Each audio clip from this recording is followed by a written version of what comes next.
તાપી જિલ્લામાં માનનીય કેન્દ્ર જળ શક્તિ મંત્રી તેમજ પ્રદેશ અધ્યક્ષ શ્રી સી.આર. પાટીલ અને પ્રદેશ સંગઠન મહામંત્રી રત્નાકરજીની વિશેષ ઉપસ્થિતિમાં શ્રી તાપી કમલમ ખાતમુહૂર્ત તેમજ 132 નિઝર વિધાનસભા જનસંપર્ક કાર્યાલયનું ઉદ્ઘાટન કરવામાં આવ્યું। જનસંપર્ક કાર્યાલય જનતાને સંગઠન સાથે જોડવામાં અને તેમની સમસ્યાઓના નિરાકરણ માટે એક કડીરૂપ ભૂમિકા નિભાવે છે।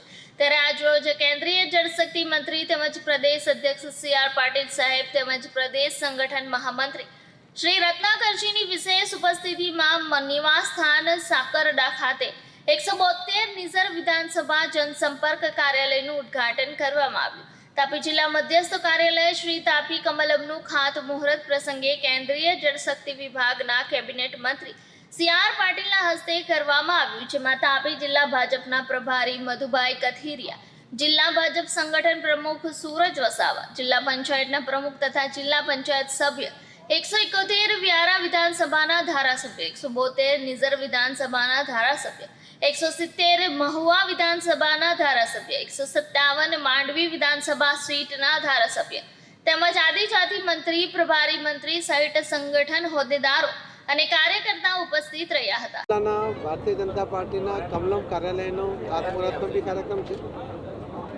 સાથે સાથે ધારાસભ્ય શ્રી જયરામભાઈ ગામિત નિઝર ઉચ્છલ સીટના એ ધારાસભ્ય છે, એમને પોતાનું ધારાસભ્ય તરીકેના કાર્યાલયનું પણ લોકાર્પણ છે।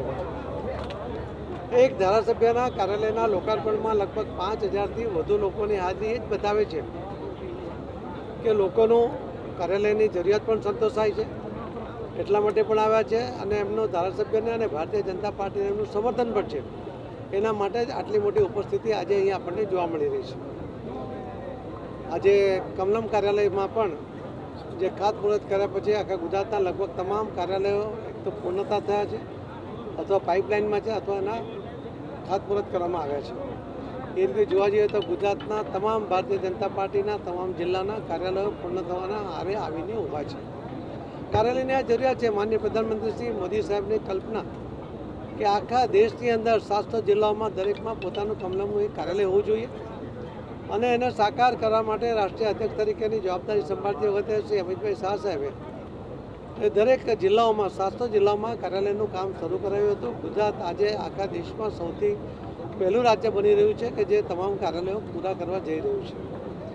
આ કાર્યાલયો દ્વારા ભારતીય જનતા પાર્ટી લોકોના પ્રશ્નોને જે વાંચા આપવાનો પ્રયત્ન કરશે, એમના પ્રશ્નોને જે ઉદ્ભવે એને સરકાર સુધી પહોંચાડીને એમનું નિરાકરણ લાવવા માટેનો પણ પ્રામાણિક પ્રયત્ન કરશે અને એના દ્વારા લોકોની સગવડ સચવાય।